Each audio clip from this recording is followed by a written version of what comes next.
Now that you've found UBN Radio and discovered our quality talk shows, it's time to spread the word to friends, family, and the universe. 24 hours of music and talk. Radio without limits. That's why people keep coming back for more. That's ubnradio.com. Going behind the scenes with Hollywood's power players. Real Hollywood Live with Ben and Reba. Starts now. Hi, welcome to Real Hollywood Live. I'm Ben. I'm Reba. And we're here broadcasting live from the Sunset Gower Studios every Tuesday afternoon from 1 to 2 p.m. Pacific Time. And you can also find us throughout the week on realhollywoodlive.com. So today's an exciting day as always. Who are we talking to? I'm not going to tell you. You know that I don't like to spill the beans. I want to ask you a question. Okay, but I was asking for the audience, not for me. I know who's here. Sorry. I know you know who's here. And actually, there's a theme today about... Bad boys? I'd love it to be about bad boys, but you didn't ask me. Oh, okay. About your big break. Do you remember your big break? Yeah, there was a few big breaks. I mean, of course, there was the one at 5 when I jumped off a flight of stairs and broke my foot. That's not what I'm talking about. Oh, you were talking about Hollywood. Your career. You do have a career, right? Or is this a whole facade? Oh, it's completely. I mean, the company. I mean, this is Hollywood. It's like it's all smoke and mirrors. Okay. But you know, to the outside world, it looks like I've got one heck of a career. But the guys we have today have real careers. No. Your big break. Oh, my big break. Yeah, gosh. I mean, there's actually been a lot of them, and each one moved in a different level. I mean, there was each. Looking backwards, like getting invited to go be a part of the Salt Lake Olympic Games introduced me to a whole new level. Getting introduced and hired to go work at Radio City Music Hall took me to the next level. Getting cast, as a technical, consultant and everything on Blades of Glory took me to the next. So along the way, it's like there's many, many big breaks. I wanted one. Okay, so... Well, my unlike the guys today that we're going to talk to, they had a big break. So did I. You didn't even... I'm waiting. Okay, fine. What was your big break? It was when I got hired to do a local talk show on Channel 3 in Phoenix, Arizona at 2 o'clock in the afternoon once a week. That's definitive, and that's a big break. It was a huge break. It took me a year of knocking on the door of the general manager, and I want you to know the two decisions I made, how I got the show. It was in the 70s. Don't die, guys. I'm a little older. And there was a gasoline crunch, and the ABC station was the closest one. And the general manager had a very interesting way of talking to me. He didn't. Everybody else in all the other television stations said no. He said, not yet. Have you ever looked at a yet? You know what it is? You just drop the T, put an S, and you're in. And I was. They hired me for 4 weeks. I stayed 2.5 years and learned how to do a television show. That's awesome. Now, should I tell you who's on? Yes, please. Let's do that. All right. Otherwise, I'm gonna have small breaks for you till the end of the earth. Well, I know you're aware of this, that there are thousands of really talented people who get squashed every day because they don't seem to understand how to play the game, especially in Hollywood, because talent is second. It's perception, persistence, and positioning. And when that door opens, it's more than putting your foot in. You have to be ready to pitch and deliver. And man, do we have two men who know how to pitch and deliver.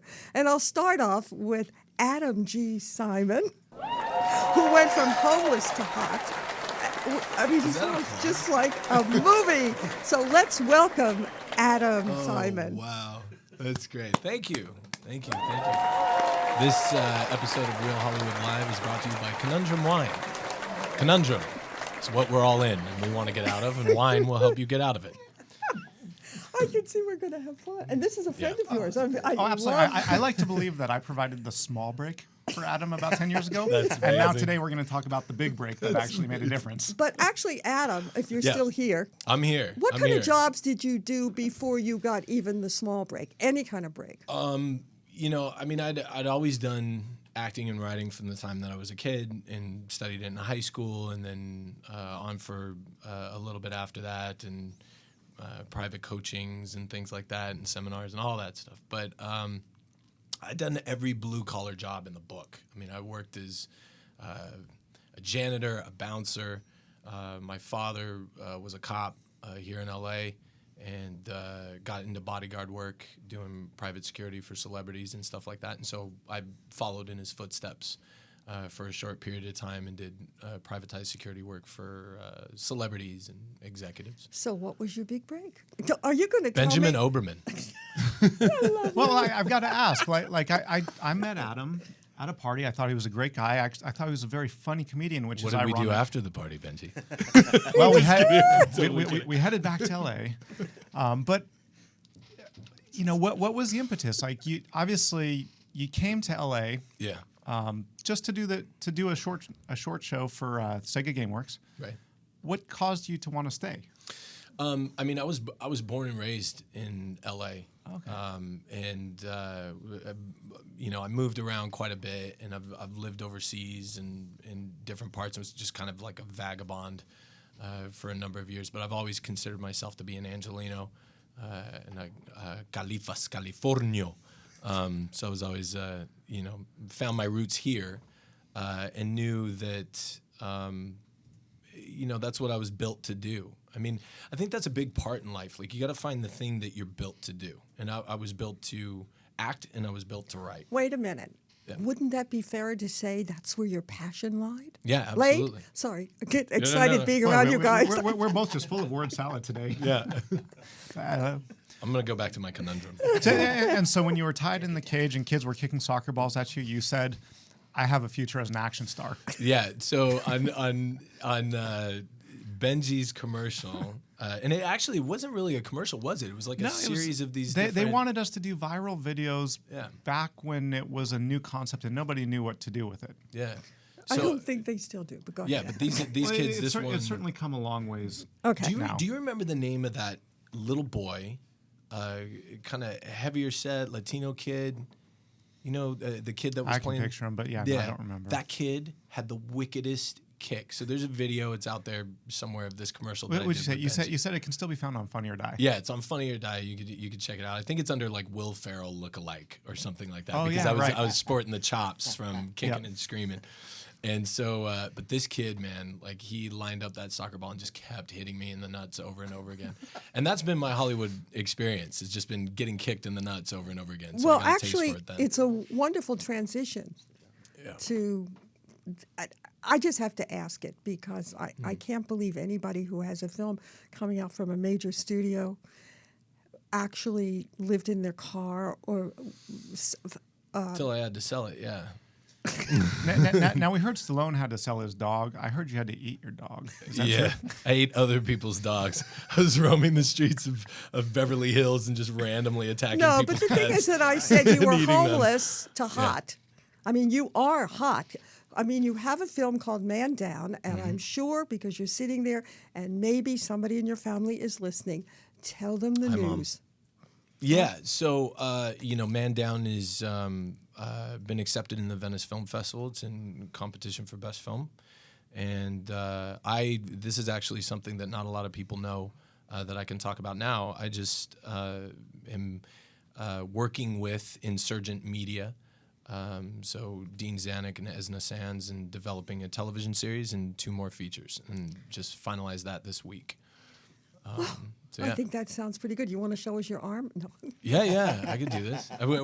Which arm? I mean, We'll I'm a start walking with- IMDb. I've got my synapse tat over here. When you watch the movie, the end is what's going up and down. That's it's kind of significant. And then Man Down, and I shared this tattoo right here with a guy named Matthew Stratham, who is the armorer on set for Man Down. And he lost 2 friends. Man Down is a psychological thriller, but it's set in a military context. And he lost some friends. One of them was a veteran, and another friend of his, all in the span of 1 year. And reading the script helped him, as he related the story to me, get out of that funk that he was in, that depression he was in. So he got this tattoo, showed it to me, not knowing that I was the writer when I was on set. And I said, "Where'd you get that done?" He said, "Electric Lady." Shameless plug for Electric Lady in New Orleans, downtown New Orleans. And I said, let's fucking go get that tattoo. So we went down, and so me and this armorer, Matthew, we have matching tats. It's great.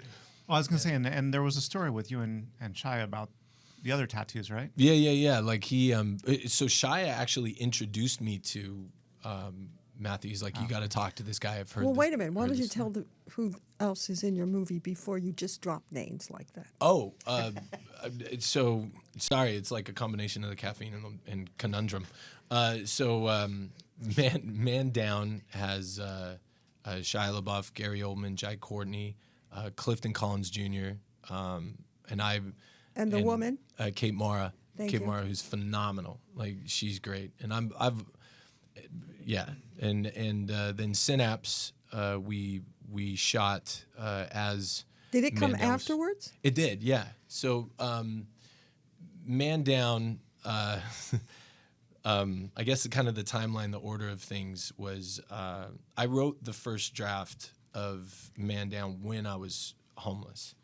And by homeless, I don't mean like You didn't have a Shailene home. Woodley homeless.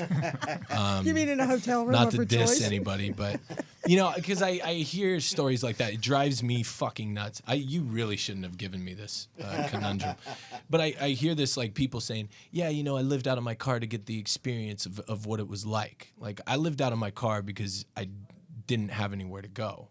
And so it pisses me off when I hear people talking about it like it's an experiment to better myself.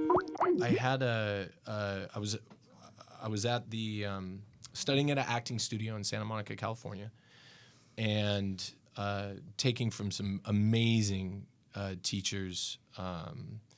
This guy Charlie Boone, Sharon Hogue, D.W. Brown, and was learning from these guys, studying Meisner, and was writing in my spare time. And because I was living out of my car, at the time I had this old beater Cadillac that I bought for $2,000 3 years prior, and it was on its last leg. I mean, it was dying. I ended up selling it to this lovely couple in Compton for like $850. but so and then had to take the bus from Compton to the parking garage to stay the night. It was horrible. But I wrote the first draft of Man Down in that parking garage. I had my laptop. That's the only possession that stayed with me. I still have that laptop till this day. I will not give it up. I will nurse that thing on until it absolutely quits and dies. But I wrote that script, then had to sell my car. I've got two beautiful, lovely, amazing, wonderful children, and their mom is great. She's wonderful. But that was a heartbreaking thing for me because they couldn't stay with me in the condition that I was in, and she was in a much better position than me.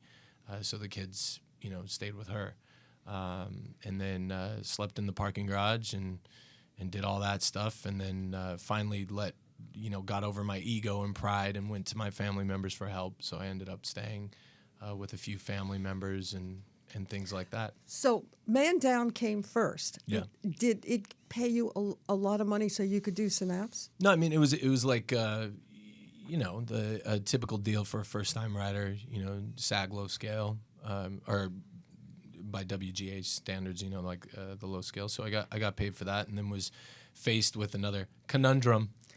Okay. Shameless plug, but delicious conundrum. But I was faced with another problem, which was, do I focus my time and energy into just trying to be stable, or do I jump into another artistic venture and do an independent film?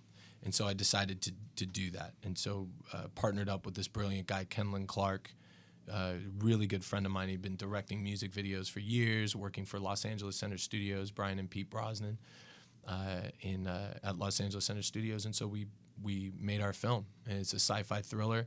It's kind of in the same vein of like Memento, and it's and it has something else. You get to star in it. Yeah, I got to act in it. I mean, I think one of the things, the mistakes that people make is, I mean, I took a look at Actors Access, LA Casting, Now Casting, all this online stuff, doing seminars, doing workshops, going to these casting director workshops and like crucifying yourself every week. You can do that, but you're competing with hundreds of thousands of people that are all doing the same thing. Same thing as a writer. So you have two options. Keep slugging it out in that kind of rat race, or take control of your destiny and do something about it, which is what I decided to do. How do you take control of your destiny in a business that doesn't want you? Come on. Going indie. Yeah. That's what going I've been indie. saying all along. Yeah, that's that, and that was the way. And it was interesting because Ken and I developed the idea of Synapse and wrote the script, and I was pitching that thing to everybody that I knew because I had made some inroads with people through Man Down. So I started pitching that idea. Nobody wanted anything to do with it. But wait a minute. Nobody wanted anything to do with Man Down. That's true. Yeah. Until, Empire Pictures came along, Steve McAfee. Tell the story where they wanted to make changes, Mr. First Time, getting your foot in the door, and what you did. I couldn't believe your balls. Yeah. I mean, there's been said so many times, like the person who's willing to sacrifice everything, the person who's got nothing to lose wins. And I think my experience of not only losing, quote unquote, everything, right, put things into perspective about what's important. Like, to me, my kids are important. Like, this other garbage isn't important. So I can walk out of any room at any time. And it puts you in a perspective of, I can go back to sleeping in a car. I can go back to doing those things. So nobody really has any sway over you when you're willing to go back to that. Well, I want to ask you this one question because you're still very new in your career, as exciting as it is. Have some of your dreams come true, or all of your dreams come true, or did you even have dreams? I had dreams, and then Hollywood destroyed them. It's a constant, ongoing thing. I just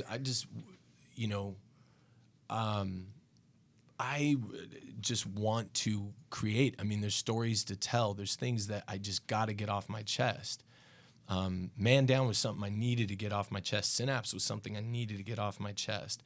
And so I just want to create. That's the dream, is just to be creating and involved in the creative process. I'm going to let you be involved because we're going to take a moment and show something from Synapse. Is that cool. Okay? So, Yeah. Kurt, run that clip. Ooh.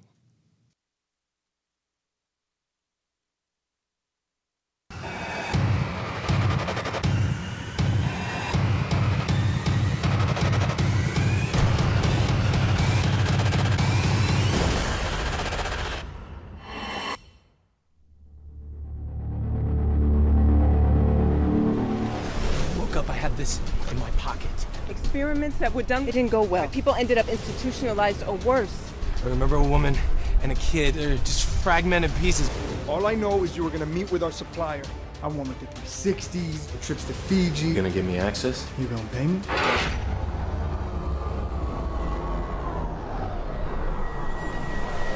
We get you to the club, we get you to the hive, we can make this right. Any second, your man's about to come through the door and he's gonna take my man. And then he's gonna kill me.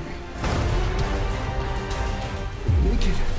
They test us with it, they enslave us with it, and then they prison us for using it.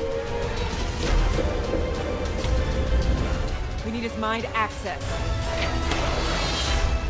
You know you can trust me.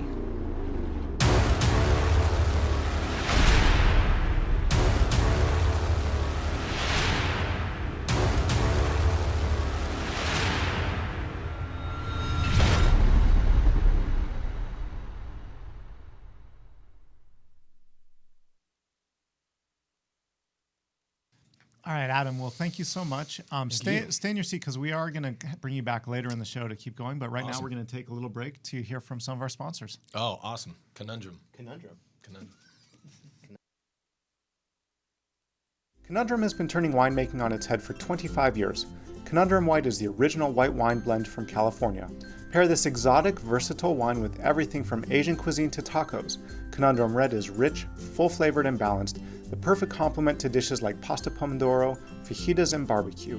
Drink it slightly chilled, perfect for summer. You'll find Conundrum Red and White wines at your favorite restaurants, wine shops, or supermarket. Go to WagnerFamilyOfWine.com. Again, that's WagnerFamilyOfWine.com. Find your wine, find your adventure. Nearly Famous Tales from the Hollywood Trenches is Reba Merrill's intriguing look at hidden Hollywood. Find out what movie stars are really like in this behind-the-scenes Hollywood tell-all. The story of Reba's extraordinary life interwoven with an insider's look at achieving fame and success in the entertainment industry. A must-read. Buy Nearly Famous Tales from the Hollywood Trenches at rebamerrill.com, amazon.com, or ask for it at fine bookstores. Nearly Famous Tales from the Hollywood Trenches. You'll love it. Barkeeper in Silver Lake has the finest cocktail shakers and vintage glassware and barware from the mid-century to new. And let's not forget about Barkeeper's unique spirits, 150 different kinds of bitters, and their unique gifts. In fact, Barkeeper provided a lot of the vintage barware for Mad Men. BarkeeperSilverLake.com. Don't wait to visit their store or their website at BarkeeperSilverLake.com. It's your very own Barkeeper catalog for unique gifts.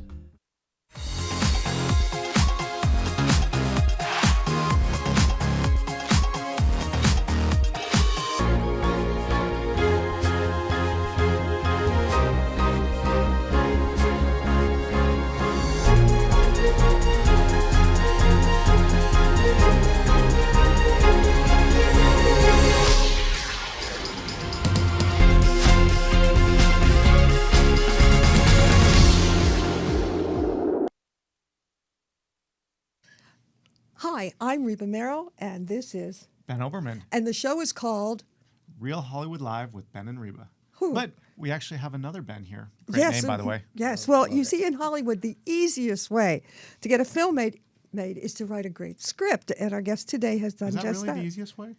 Well, if you can't sleep your way in, yes, it is the easiest way. Well, it certainly helps. No one would sleep. You know, what is it? Great scripts don't always become great films, but bad scripts never do. That's a very good point. Can I finish introducing our Ben? Yeah, go ahead. I'll let you talk. Award-winning indie film writer-director Ben Berkowitz. And Kurt is going to play the applause track because we really want to welcome you.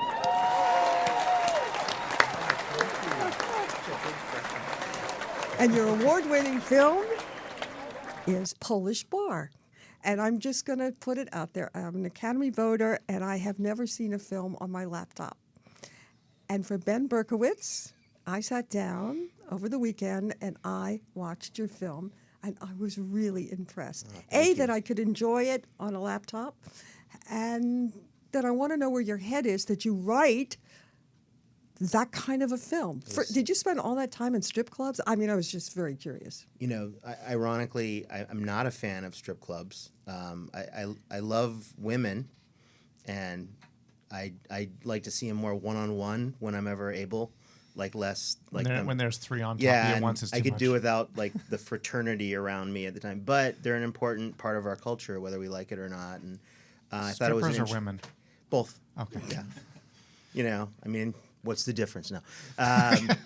No, this strip clubs are fascinating to me. I had friends, you know, that I grew up with that worked at them, both women and men, and especially in a place like Chicago, that can be a place people gravitate. You know, there's other things going on there besides the stripping, and I just thought it'd be a great setting. You know, I'm the fly on the wall kind of guy. You know, a lot of my favorite writers, people like, you know, David Mamet and Mario Puzo, that maybe didn't do some of the dark, crazy things they write about, but they listen. And, you know, like Mario Puzo said that everything he needed to write The Godfather he learned in the library.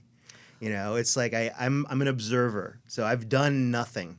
I'm scared of drugs, you know, but I love writing, and I love when I meet someone. I meet someone like Adam that has all this great life experience. I want to hang out with Adam, and I want to learn more about what it's like to live in your car, because I've always not done that. You're invited. Cool. That reminds me. Yeah, like I read, but I'm fascinated by it. You know? No, I read a quote like about Brian Grazer, who's one of Hollywood's best producers. Yeah. That he has what are called curiosity conversations, and he spends his life finding interesting people from different walks of life, and he learns about it. And he wrote a book putting all those curiosities in. That's exactly the kind of person I'm talking about, and I aspire to be like Brian and learn about all kinds of wonderful, odd, crazy people. So how'd you get here from Chicago? Don't tell me by bus or plane. I was going to say, boy, are my arms tired. But Ooh, so Don't forget to tip your wait staff. Yeah. Tipping ain't a city in China, people. But yeah, I did it slow. I started working at PBS in Chicago right after school, and I had a cousin that was a camera guy, and he sort of helped me facilitate that. And I made a couple short films, and I didn't actually start as a writer. I started as a filmmaker, like directing short films and working on crews just to learn about the filmmaking process. And then I made a really low budget, kind of Clerks budgeted sort of 16 millimeter film called Straight Man in Chicago, just with theater friends, people that were like interns at Steppenwolf or Second City. We all just would get together on weekends. And Straight Man ended up getting into like the Berlin Film Festival and the LA Film Festival. And I didn't know anything. So for me, to tie into something from earlier, I feel like that was my big break, even though Polish Bar, which I'll get to in a second, is a much bigger film. It's something more recent. Straight Man, which is still on Netflix, is this little 16-minute film about a straight guy that I play and his best friend who's a blue-collar guy who's in the process of coming out of the closet and being more honest about his sexuality. And it's like an odd couple. It's two guys in Chicago, on the west side of Chicago, being honest about their friendship. And it's on Netflix right now? Yeah. Well, actually, before we go further with that, let's see the clip from, I think it's Polish Bar. Yeah. But let's just take a moment for that. Sure.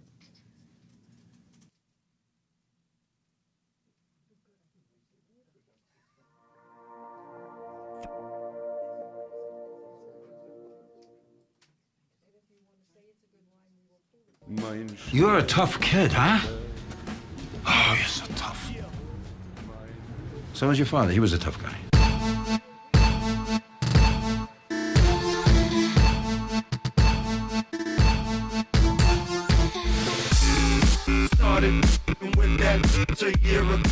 You just don't get it, Ruben. It's hard when you got blood depending on you. I make more money in a day at that club than I do working a whole week in my uncle's watch shop. You guys need my ass to keep Joe off of yours. Get it? You a Jewish kid from up north. Trying to be a Jewish gangster? Go tell your mother you're a drug dealer and you get high if you want to kill her. Because that's what you want to do, right? You want to kill her. I think you should stay with us for a while. And you can't work in that place anymore, you understand? What did we do so wrong that you wanted to work there? Yeah, Mom. Jews never get arrested, right? You can fool everybody else, but you can't fool me, Ruben. I'm exactly like you. I'm the same. I just want to live my life the way I want to live. You can't escape. We're everywhere. Let's keep going. Well, I hope you enjoyed that. That, I think, was the trailer for Polish Bar, which is on iTunes and everywhere now. So basically, after doing that first film, I moved out here because I had written a couple scripts and I'd started meeting people from here. And it was very slow. It was like I'd come out for a couple months and then I'd go back to Chicago. It's Chicago. I love Chicago. I miss it a lot. I still have a lot of friends and family back there. But eventually, by I think 2007, 2008, I started living here and working on scripts for other people, trying to get hired as a director, which is tough. And in that process, I met a producer named Effie Brown, who most recently did Dear White People. I love that. And did the Academy, because at that screening, they went crazy. Yeah, she just became a member. She's one of your peers now. Exactly. Yeah, you guys are sisters. Now I have to say, being very true to Chicago, when your films come out, what's more important to you, LA, New York, or when it plays in Chicago for your home crowd? It's tough because I know maybe business-wise, but I got to say with Polish Bar, our premiere was at the Chicago Film Festival. Like a lot of the big Chicago people, sent notes. Like Roger Ebert, who unfortunately has passed away, he sent an email like wishing us luck. He was out of town at the time, and a lot of people actually, we sold out like one of these big multiplexes like 3 nights in a row. And my Aunt Annette is there. There's drugs and nudity. And she's like, good, and it's like she's like my grandmother's older sister.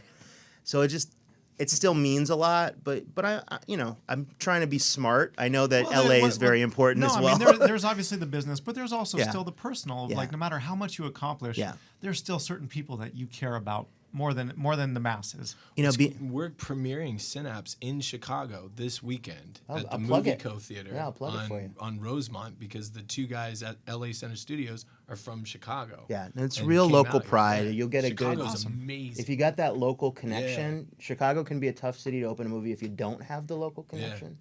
But no, and also shooting there, shooting Polish Bar. There was a brief moment we were location scouting for Polish Bar in downtown here, just because of money. The producer was trying to be practical, and then one of the last great things Governor Blagojevich did, among his many other things, was pass a 40% tax incentive. So we were able to go and bring our crew there and hire a lot of local. And so shooting in Chicago on streets you grew up on. Yeah, went to school and seeing the cops yelling at people, Did you ever work the to streets get of off your Chicago? shot, that kind of. No, I did a couple of films in Chicago. It's a great and town. It is. By no means was it easy. I was giving you the highlights of the 1 or 2 meetings that worked. Just like Adam, there was why does it have to be Polish bar? Why can't it be French bar? Why can't you shoot it in Florida and everyone's in a bikini? Well, wait a minute. Why did it have to terrible. be Polish bar? Because Chicago is the most Polish city in the world. There's more Polish, nationals in Chicago than Warsaw, and a lot of the neighborhoods that I've lived in, that was kind of a predominant culture, and it's a very interesting culture to me because I'm not Polish myself. I'm Jewish, and most of my grandparents were from Russia or something that was once Russia, and they came here to escape. And but the Polish Americans, kids my age that I watched growing up, they had a very interesting connection to the family back in Europe, and I thought it'd be interesting to make a film about the newer generation and the older generation colliding. I tell you what surprised me was Meatloaf. He's great. He's absolutely incredible. And he was serious. A lot of people don't realize that he likes to be called Meat. So I'm just letting you know. Meat was a really serious actor. Before he ever did music, he was doing Shakespeare as a younger man, and he was really serious. He wanted to learn about the Polish community there. He wanted to meet some guys, and had I didn't get to hang out with him that much before shooting, but we talked a lot on the phone.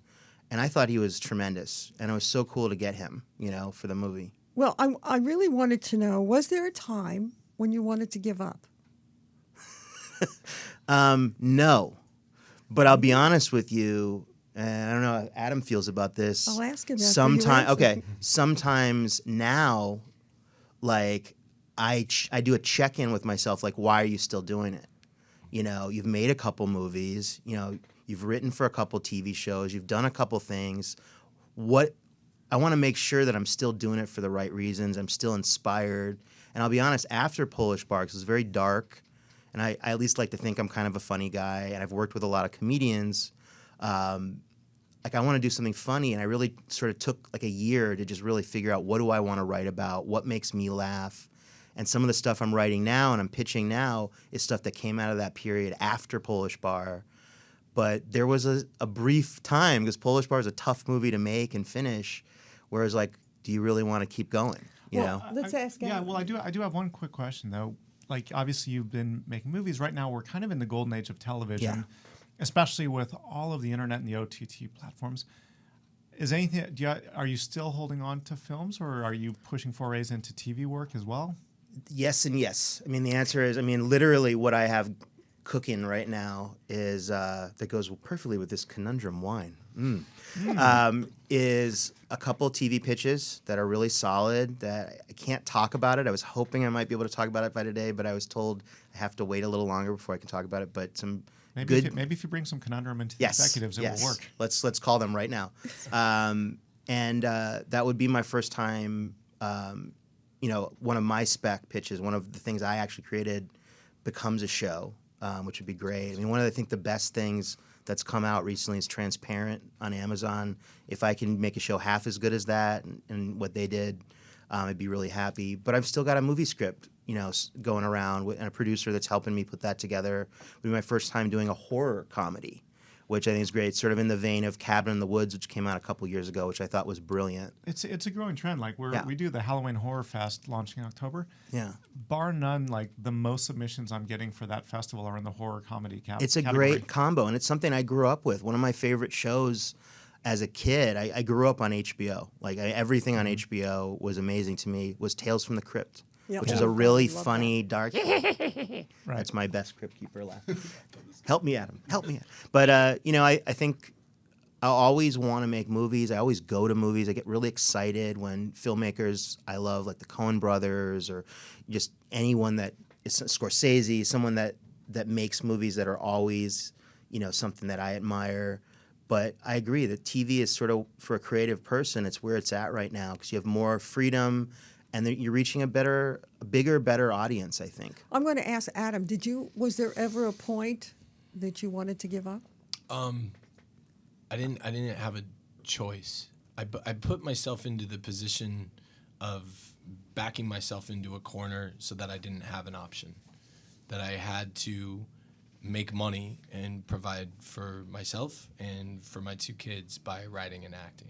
So I didn't give myself a plan B. It wasn't like, if I fail at this, I'm going to go sell insurance or I'm going to go back to bodyguard work. Like, it wasn't going to happen. This is either going to work or I'm going to die. And I actually, whether you're a religious person or spiritual person or whatever, I remember the moment. I remember the moment. It was the lowest point that I'd ever been. I'll spare you the details of where I was and what was going down, but it was not good. And I remember sitting there and just kind of vocally addressing some kind of higher power and just saying, "You're gonna have to kill me if you want me to stop this thing." So it wasn't like, help me. Like, I think a lot of people do that. Like, I need help. Like, help me do this thing. Like, and they pray. I was like, it was an adversarial conversation with a higher power. And I was like, you're going to have to fucking kill me if you want me to stop. This town is they're going to have to find me dead on the street if you want me to stop. And so that was the turning point for me. That's where, the next day I got, and whether, whatever that was, whether it was just a mindset change or whatever, the next day I started taking meetings and talking to people. I actually had a similar moment with the kid at the In-N-Out drive-thru, and it really changed my life. Yep. How? Extra fries. Were they and they will actually proportion the root beer float the way you want it. I like 75% ice cream, 1/4 root beer, and they will do that for you. Awesome. Well, Ben. So it's the same. We're the same. The same. Exactly. It's the same kind of experience. We're gonna be back in a minute with both of you, but before that, we're gonna roll a clip about a young actor that I think some people might recognize. Yes, because I asked him a question about dreams, which is what I've been trying to get out of you guys. So can we roll that clip? Last week, I asked my husband if all his dreams had come true, and he said no. And he said to me, "Have all your dreams come true?" And I said, "Better than I ever thought they would." That's and I sweet. wonder if your wife asked you that question. What I would say? About, did your dreams come true? Every dream of mine has come true. And I'm with you, probably more than expected. I'm living in somebody else's novel. I have a few novels that are going on, actually. Ben, did all or some of your dreams come true? Or, as I said to Adam, did you even have dreams? I have a lot of dreams, and I'll be serious. Let's be honest, like for all of us, even we're still have more dreams. We still have things we want to do, but making a movie is a dream. I got friends that are still trying to make their first movie. There's people that we all know, like, pack up and leave town with never even coming close to a movie. I'm really lucky. I've even called friends, like, from film festivals, like from Sundance, like, I just got drunk with, Shia LaBeouf or somebody, or I just got drunk with some really cool people that I've always watched in movies. Judd Hirsch just punched me in the stomach. It's like, that's a dream. That's like, and it's more than it's just my dream. I'm respectful of the fact that for everyone out there that's working in a cubicle and loves movies, it's like, I feel like we almost have to keep the dream going because that's what this is. Hollywood's main thing is that we're not to be too grandiose, but I'll be a little grandiose. We're keeping sort of this mythology alive, and there's such a huge shoes to fill. Sidney Lumet, am I ever going to be that kind of a director? I don't know, but I'm going to keep trying.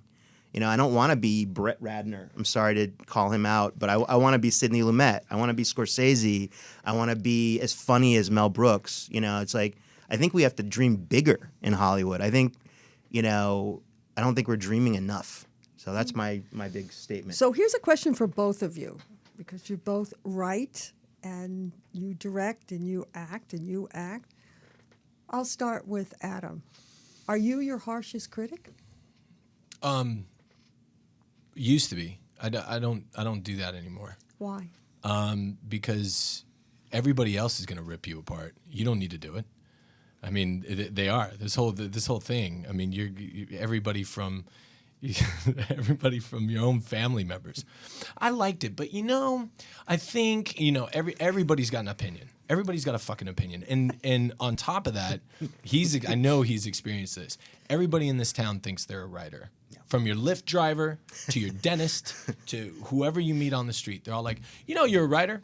I got this script I've been kicking around for the past 12 years. Let me tell you about it. I think that you have to get out of your own way. Like, get out of your own way. You're your biggest obstacle to accomplishing the thing that you want to do. So I don't spend time criticizing myself. I do something, I said it, I forget it, it's done. It's over. Ben. Yes. Can you top that? No. Are you your harshest critic? I mean, you seem totally different than Adam. Adam is just... No, we're dyed, and we both have beards. We're both wearing black shirts. We're both wearing black shirts. I think that's where it stops. No way. Let's just stop there, because that's enough. We're the same. Harshest critic? Am a very harsh critic. I don't know if I'm the harshest, but I'm definitely one of them. I'm really lucky that some of the producers and people that I tend to work with over and over again know how to constructively criticize me, because I am, like most of us, super sensitive. I knew it. See, I don't think he is. Well, he's probably tougher than me. I mean, I think that's kind of obvious. But I'm really sensitive, but as I get older, I learn how to deal with that, because it's the sensitivity that makes the stuff that's good. I wouldn't write stuff that people like if it wasn't, but you can be oversensitive. And, I think working in TV, to get back to TV, rather than films, is a little bit more of a group effort. You can be in a bubble as a filmmaker, especially a writer-director. But when you get in a TV writer's room, people are going to start to criticize you more. You're going to be serving like a greater good, which is the collective head writer, producers. So I think that having some short experiences with that world has helped me take criticism better. And being sensitive, it's a very tough thing for any writer to do, but can you edit your own work? Badly. I both my writing and my filmmaking is always in dire need of a great editor. On the script stage, it's usually a fellow writer you really trust, or a great producer. The ones that are really worth, are sometimes, even if they're not writers, like Adam said, that they maybe think they're a writer, they're good editors. They're good with the red pen. I have this one producer I work with quite a bit who, when I see the red pen, or the red iPad ink, or whatever you call it, I know that I'm in trouble, because he's usually very good. And in a film, I mean, people that cut their own movies, it's like, great, but most people can't do that. You need a great editor. That's what they're for. Well, I was sitting next to a cinematographer last week at a screening, and he said that the biggest enemy that a director has is not to trust his editor, and he hovers. Yeah. And I know when I was working, I trusted my editor. In fact, this is how I did it. I just gave them the interview. It was a she, and it was my daughter. And let me tell you, that's not an easy relationship. That's tough. But I would give her the material, and I would walk away, and I would wait to see what she came up with. Yeah. And most of the time, I sat there, did I really do that interview? Did I really get them to say those words? She found things that I wasn't even aware of, and I wondered if it translates bigger for people like you, because you're on the big stage. Trusting? Ben? Listen, I mean, it's hard. It's hard, especially, and I was as you're saying that, I was sighing, and I was thinking that the biggest enemy of editing and sensitivity is time. When you have a little more time to cut a movie, you can learn to sort of have a newer, better perspective. But when you're cutting an independent film and you've got maybe a couple weeks, which is probably only a few weeks after you shot the thing, everything is so fresh. And you don't necessarily, you're not ready to, as they say, kill babies. And I think a really good editor finds a way to translate that for you so that you understand it's serving. I mean, the cut of Polish Bar that's out there is not my director's cut, but I'm incredibly proud of it. You know what I mean? It's like, I don't know if the director's cut would have been better. I just know it would have been very different. But the cut that the producer and the editor and I found in a very limited amount of time and money, we're really proud of. What do you think the future is for those? Because it used to be with DVDs, you could also put on the director's cut and extras. I don't know what's going to happen to that now as DVD is going away and the internet's coming up. But with Netflix and other streaming sites, there's really not much room for extras. But it's opened the door for indie films. Am I right? Yeah, absolutely. It's true. I mean, I was really lucky on Synapse that Ken had spent over a decade as an editor. He got his start as an editor, and so he's a phenomenal editor. But even he, once we got the rough cut done, screened it for Los Angeles Center Studios, screened it for their marketing department, got notes back. Benji came and saw the rough cut, gave us notes, and so... I was one of those opinions that walked in and was like, well, great job, but... Yeah, but what's really great about that is, like he was saying, you got to know the battles to fight, like what to be precious about and what not to. So we were really fortunate in that. And then Man Down's like the same thing. I mean, I was there screening the rough You cut, did a studio film and you did an independent film. Right. And my dear friend over here, I'm from the studio world and he's from the independent world. So I wonder if you would care to give us an unbiased... Because nobody would hire me from the studios. Is that what happened? Honestly, I never tried. Like when I moved to Hollywood, people said I thought that if you went to be an assistant, that was because you wanted to be an assistant. I didn't know that was the pathway. And I came from having been involved in producing live theater, and I had already paid my dues and been a runner for many, many years. So I was like, well, look, producing's producing. I'll just go produce my own thing. So I never even went that path because I didn't know that it was an option. Yeah. So it's hard to say if they would have hired me or not. Yeah. I mean, we did. Having the experience in both. You can pet her as she goes by. Yeah, girls, freaking! Oh my gosh, you were just. Can we get a shot of this? There's a producer on the floor. The producer is on the floor crawling as there she is. Well, one of these days she's going to realize we can still see her and she'll just walk through. It's either really good for women's, rights, or I'm choosing that it's good. Like this isn't a man crawling on the floor. This is a woman. Terrible, terrible. There's two things that I did want to say. Number one, thank you, because Reba asked that question earlier. When just on that commercial that we did, like you made me realize that you could work and be, because I worked for James Cameron for a long time at VinSpace. I learned wonderful stuff over there, how to yell and scream. But loudly. you and I wanted to take that moment to just thank you. Like you taught me that you could be a hell of a guy and a really good dude and a sweetheart and still be working in this thing where people are just sharks. And that gave me hope. And that was a really big, turning point for myself. And seeing like the studio versus independent, I think, doing Synapse, there was a lot more freedom. Mm-hmm. There was a lot more collaboration. I got to collaborate with Ken, whereas I said this to Ditto Montiel, who's a hell of a guy and really, really great dude. Love him, and we have some of the same sensibilities. But when I talked to him, I told him, I said, I feel like the uncool kid at school.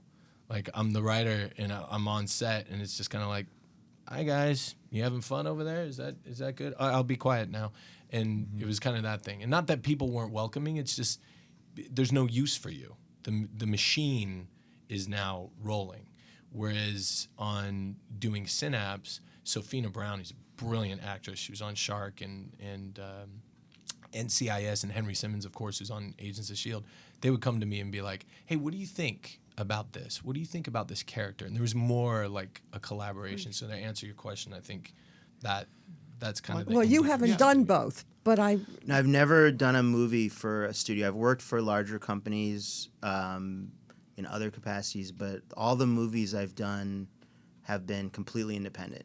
and gone to film festivals and gotten some kind of distribution and awards. You can be sure. modest. No, I don't think I've worked on a movie that didn't get some kind of an award. It's always something. Well, Tallahassee best, sure, lesbian. Something, you're always going to win something. Honestly, sometimes is that a real deal? It is really? now. It is now.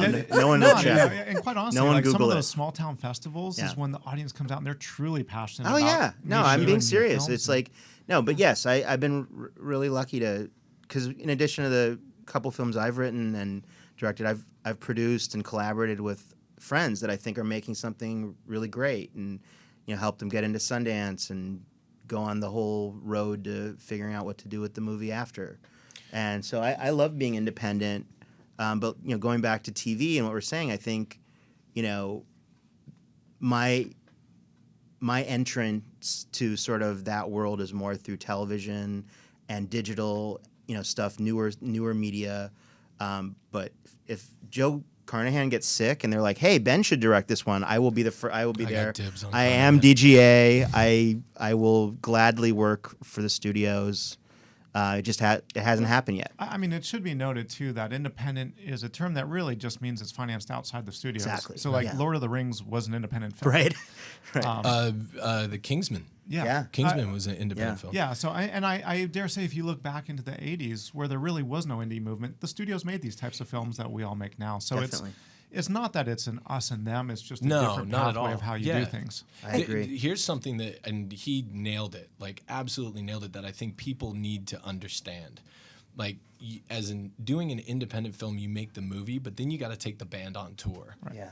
Which you don't have to do when you're doing. You do. There's the film festivals, Sure. but people are secretly plotting to distribute that film. And when we finish Synapse, I'll get calls from cast members, friends, family, and stuff, and they're like, "So what's the deal? When do I get to go to the theater and see this thing? What's going on?" And I'm like, "Well, we've been on the Comic-Con tour for the past year and a half promoting this film, and like you were saying, the smaller film festivals, you have to sell cars. You have to go out there and hawk your movie, and I think a lot of people don't understand that." Well, and that's where I'll give my own selfless plug. Film Festival Flicks, we are innovating new ways to bring audiences together to be able to present small films like Which this is great. because. Yeah. That's where the studio machine works, is that they can appeal to the masses. Right. And that's the challenge that the independent films now face, is that if your film is good for 100,000 people, that's not good for a platform that services 60 million. Absolutely. And so there's new ways to do that. But, it's actually, unfortunately, time for us to wrap up. But we want to thank you both so much for being with us. Let's hit the green room and get free hammered. wine. Free wine. I just Conundrum. want to propose a toast to the bad boys that made it so good for me today. Thank you, gentlemen. Thank you. Absolutely. Thank you. Ben. So we'll be back next Tuesday. Oh my God! Next Tuesday, it's Good Girls. So we're gonna have Good Girls, Bad Boys. Hey. And so tune in not live next Tuesday at 1 p.m. Pacific time on ubnradio.com, channel 1. And you can also visit us all week long, see this show and other past shows at realhollywoodlive.com. And you know what? Next week we have Susan Cartonis, who has produced one of the biggest comedies of the year it was out, and Joanne Horowitz, who is a big talent manager. Kevin Spacey. And I get to say this is Real Hollywood Live, and that's a wrap. Yay. Conundrum has been turning winemaking on its head for 25 years. Conundrum White is the original white wine blend from California. Pair this exotic, versatile wine with everything from Asian cuisine to tacos. Conundrum Red is rich, full-flavored, and balanced, the perfect complement to dishes like pasta pomodoro, fajitas, and barbecue. Drink it slightly chilled, perfect for summer. You'll find Conundrum Red and White wines at your favorite restaurants, wine shops, or supermarket. Go to WagnerFamilyOfWine.com. Again, that's WagnerFamilyOfWine.com. Find your wine, find your adventure. Nearly Famous, Tales from the Hollywood Trenches is Reba Merrill's intriguing look at hidden Hollywood. Find out what movie stars are really like in this behind-the-scenes Hollywood tell-all. The story of Reba's extraordinary life interwoven with an insider's look at achieving fame and success in the entertainment industry. A must-read. Buy Nearly Famous, Tales from the Hollywood Trenches at rebamerrill.com, amazon.com, or ask for it at fine bookstores. Nearly Famous, Tales from the Hollywood Trenches. You'll love it. Barkeeper in Silver Lake has the finest cocktail shakers and vintage glassware and barware from the mid-century to new. And let's not forget about Barkeeper's unique spirits, 150 different kinds of bitters, and their unique gifts. In fact, Barkeeper provided a lot of the vintage barware for Mad Men. BarkeeperSilverLake.com. Don't wait to visit their store or their website at BarkeeperSilverLake.com. It's your very own Barkeeper catalog for unique gifts.